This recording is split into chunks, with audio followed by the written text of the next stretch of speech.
Our next work of art is William Hogarth's Breakfast Scene, which is from a series of 6 paintings called Marriage a la Mode. Now, we'll come back to this artwork and look at it in more detail, and I've only given you the title for this one because it's the one in your textbook, but in order to appreciate this piece, we need to understand it in its context, which was a series of 6. So these 6 paintings were called Marriage a la Mode, and William Hogarth, an English artist, painted these 6 series as a criticism of English society. Now, it follows the life of a couple, a man and a wife, and we see them from the signing of a marriage contract to their first few years as a couple, and then we see how their lives slowly fall apart. What? Yeah, let's get into it. It's pretty crazy. So here's the first painting in the series. Now, again, I'm not giving you the title of these because these are not the ones that are featured in your textbook, but this is the first painting, and it's the beginning of the story. It's the marriage settlement or the marriage contract, and it helps set the stage for our characters. So here we are in this very opulent room, and we have here a earl and a middle-class businessman who, with a lawyer, are signing the marriage contract for the middle-class businessman's daughter to marry the earl's son. This marriage contract is part of what, well, Hogarth is saying, a la mode. Marriage a la mode means in the fashion of, a la mode. I know when you order apple pie a la mode, it's with ice cream on top. That's not the same thing. A la mode means in the fashion. So what Hogarth is criticizing here is the fashionable or not a good idea marriages. And these marriages are of marrying a title and getting somebody's money. What are you talking about? Well, this earl, you can see how he's, very regally dressed, and he's squandering all of his money. He has spent all of his money on his own pursuits, and he has his architect back here looking out the window as he's trying to build his mansion in the background, and he needs money. This man has money. He's made money as an English merchant, and he has a daughter.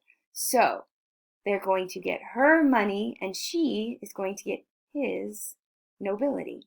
In fact, that's what the Earl is pointing to. He's saying, I don't have any money, but I do have a very long, noble family tree. See, this tree is coming out of some knight, probably a knight from the Battle of Hastings, right? Fought with William the Conqueror. So he's pointing to it and saying, I may not have lots of money, but you have the money and I have the title. It's a perfect marriage. His foot is up on this footrest with a bandage because he's got gout. Gout has often been referred to as a rich man's disease. It's too much acid in your blood, and it often is caused by rich food. And so this guy with his big belly, he's obviously got rich food, and he's got rich man's disease. So he's too concerned with his own lineage to worry about the marriage contract. And then the dad of the daughter, he's looking over this with a fine-tooth comb because obviously that's how he became such a very wealthy merchant. He's a very shrewd businessman. Now you might be thinking, well, this is a match made in heaven, right? I mean, her money, his title, this is great. Marriage a la mode. But let's look at this young couple about to be married. Oh, that's not him. That's him. The young couple, are they even looking at each other? No, they're sitting on the couch. They've turned away from each other. Our groom is not looking at his bride. Instead, he's looking in the mirror at himself. He's so self-obsessed. And the way he's dressed, we would be like, ugh, he's such a fancy boy. And he's opened up his snuff box here. What's a snuff box, Miss Cortez? Snuff box is a box that contains snuff. That doesn't help, Miss Cortez. Okay, snuff is powdered tobacco. Tobacco is grown in the colonies, and it's extremely expensive to import. And so it's a very expensive, exotic, imported good. And then you have it in this powder form, and you take a pinch and get a little, nicotine buzz. So these snuff boxes also become status symbols because they hold very expensive import tobacco, and the snuff boxes can be like crazy expensive the more elaborate they are. So he's got his fancy little snuff box, and he's about to look at himself in the mirror. Oh my goodness. And then the bride, she doesn't seem very thrilled about this either. She's got her wedding ring on her handkerchief. She's not even wearing it. Instead, she's like, just like, and who's that dude? It's one of the lawyers here for the marriage contract. What's he doing? He's sweet talking her. He's like, oh, you're so pretty. You're so smart. Right? And she's listening. She likes it. She likes the attention. If we were confused about any of this, Hogarth is letting you know. I told you, dogs are fidelity, faithfulness. These two dogs here, they look miserable. And they're chained together. Oh, this doesn't seem very hopeful, does it? All right, let's continue on. Painting number 2. This is the one that's in your textbook. So if I were to put this on an exam, this is the artwork I would put into question. So what do we have here? We have our young couple, same husband, same wife. Looks like they've moved into that fancy townhouse that was being built with her dad's money and his dad's title.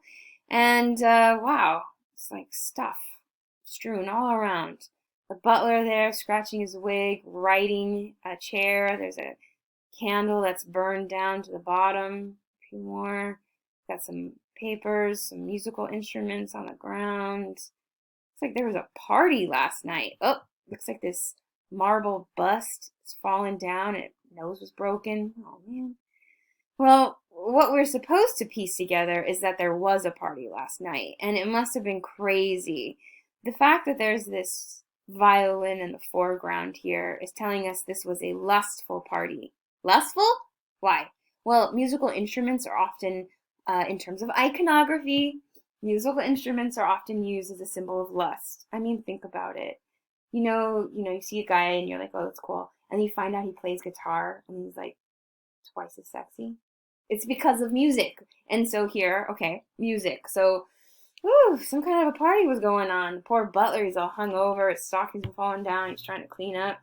And she's in her pajamas, basically. She's got her tea setting here. And she's like, ooh, I just woke up. I'm so tired.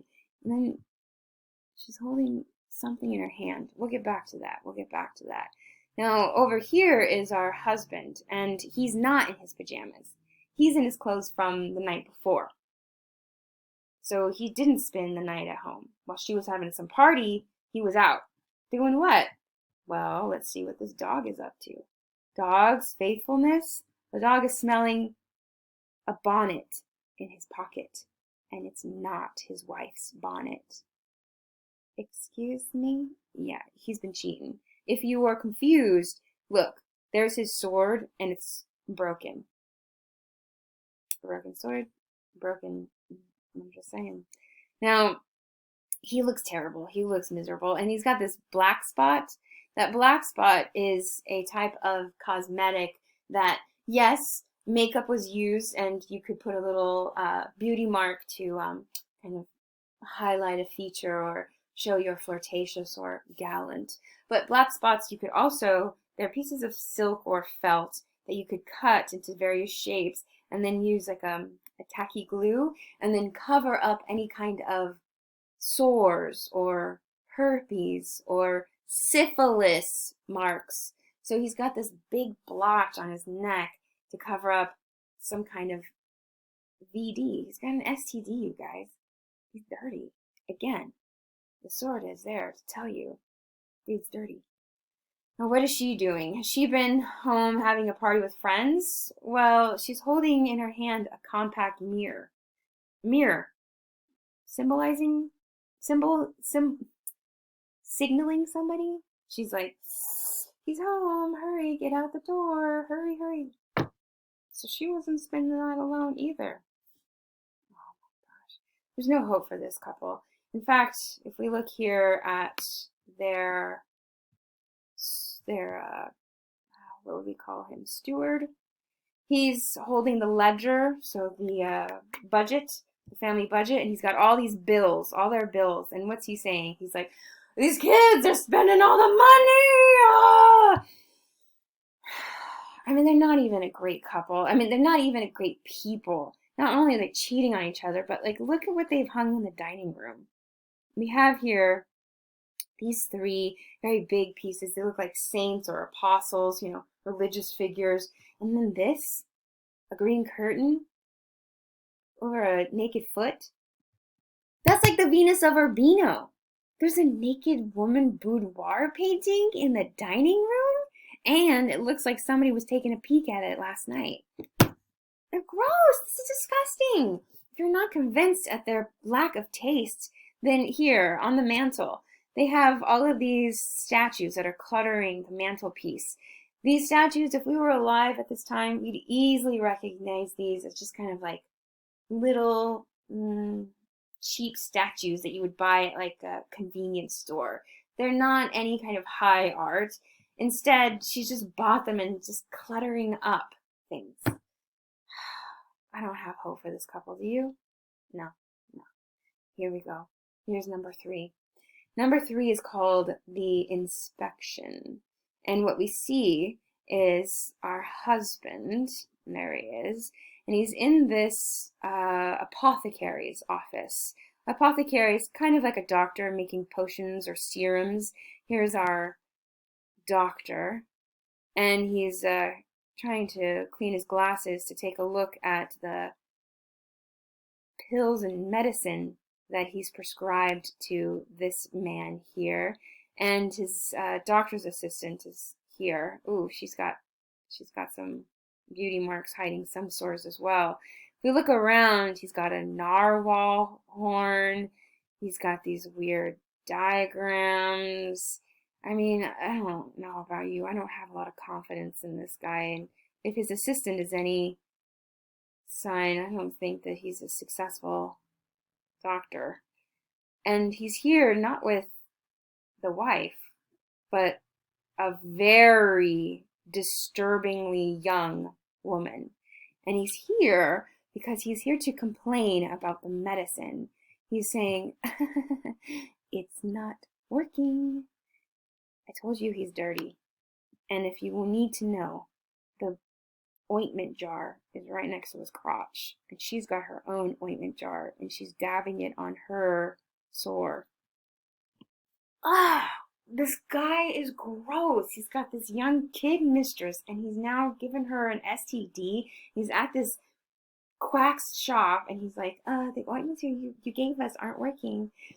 If you don't trust him enough, this is just terrible. Also, there's a printing press over here. Now you might think, oh, printing press, that's great, knowledge. But it's probably to print banned books, illegal books. So he's a shady dealer in books and in medicine. So while this is happening, what's going on with our wife? Is she okay? No, she's up to no good either. Here we are. This one is called La Toilette. Now, a toilette is not the toilet where you sit and pee and poo. Toilette is French for the area where you get dressed or ready in the morning. And it was a la mode. It was all the rage. It was the fashion to invite your friends over while you got ready for the day. So here is our wife, and she's sitting at her toilette. Her hairdresser is curling and crimping her hair, and she's invited her friends over.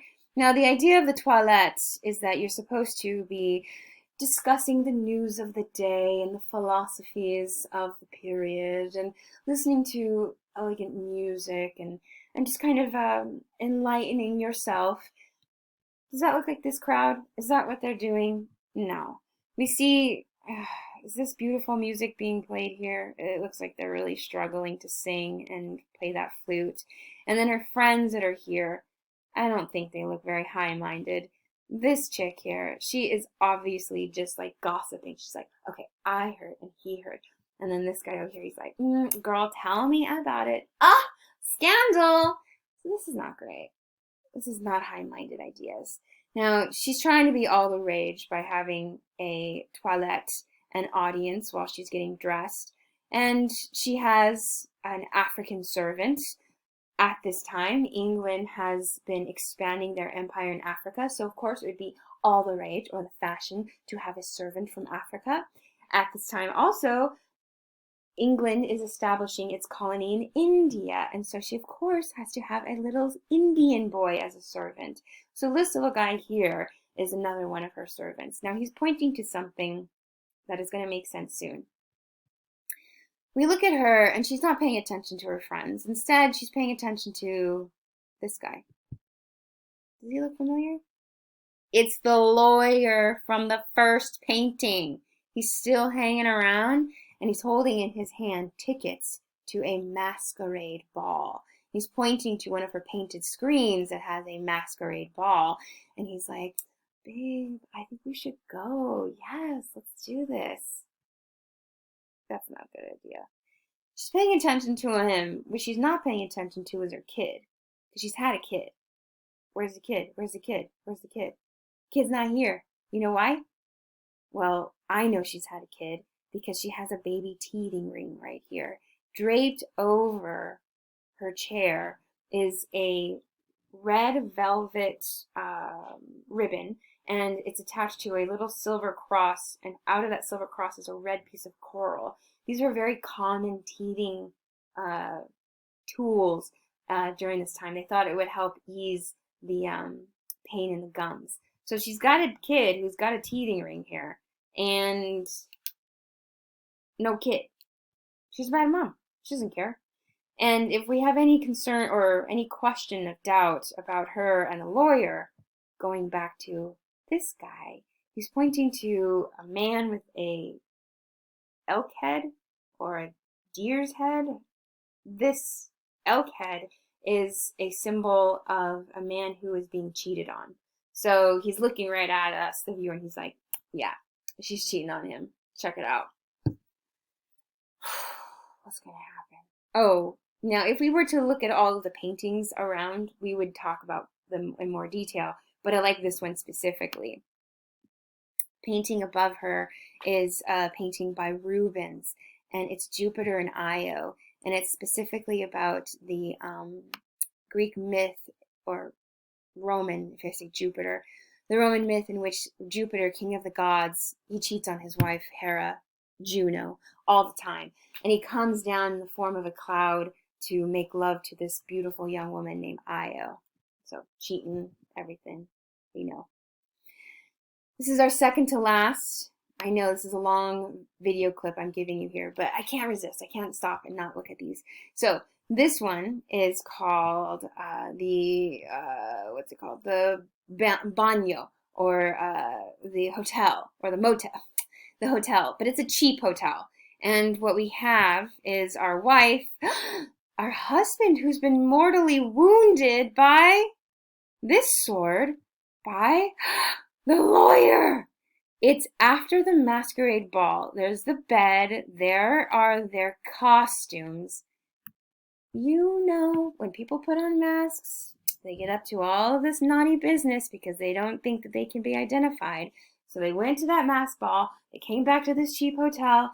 They did something in this room, and then her husband came bursting in with his sword. There was a duel, and he's been mortally wounded in the lungs, and that coward of a lawyer is running out the window in his pajamas. And what's our wife doing? Oh, please forgive me, I didn't mean it. And he's just like, And then in the middle of all of this, here's the door opening and people are coming in. What's all this? What's going on? This is not good. Last in this scene, or this series, This is called The Lady's Death. We are not in our fantastic, big, fancy house. Instead, we're back here on the docks at her dad's house. She had to move back in with her dad. There's the baby. And our wife has died. She has overdosed on a bottle of laudanum. Laudanum is kind of like heroin. And she did it after she read the news of the lawyer being hanged for the murder of her husband. Ugh, the little baby boy here, he's clinging to his dead mother's corpse as his nursemaid roughly pulls him away. This little boy, he's got a mark. Oh no. Ew, Miss Cortez, he already has a VD? Oftentimes this happens, but venereal diseases get transferred to the baby in the birth canal. So this kid was infected when he was born. I mean, he's doomed from the start. And you can see he's got a brace. So, I mean, this kid, is not looking good. He's got this rough nursemaid. Her dad, what's he up to? He's taking off her ring?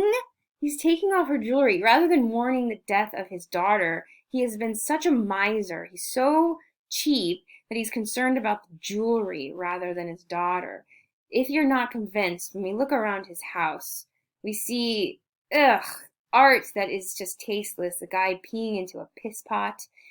He's hired incompetent help. This must be his butler. He obviously is not of the right mind. The constable who's come in to take away the dead body is like, dude, you in there? Look at the table. It's a hogshead. This is the cheapest cut of meat. So the guy is so cheap he buys the hoghead, and he doesn't even have enough to feed his dog. There is no hope for this little guy. This is terrible. Now, going back to it as a series, Hogarth, the artist, is making a satirical criticism of fashionable marriages. So, satire, that's our vocab word. A novel, play, or painting that ridicules people's hypocrisies or foolishness. Now, the foolishness is that we should marry people for their title and their money rather than love, understanding, compatibility. So this fashionable marriage of title and money, it's just going to lead to ruin. This was such a popular series that Hogarth made it into a set of engravings that were sold by subscription. And you could, if you obviously couldn't all have the same painting, but we could all have a copy of Marriage a la Mode framed and hanging in our house. It was such a popular series that Hogarth had to take it to court because there were many unauthorized copies. In fact, Hogarth had the very first suit for intellectual property and copyright. So, for all of you artists out there who are concerned about copyright infringement and artists' intellectual property and the rules or laws that protect you, you have Hogarth to thank for that. Because it was him and his action against counterfeits that led to these series of laws. Whew. Not great, right? Okay, that's it. I'm sorry. 25 minutes, I know.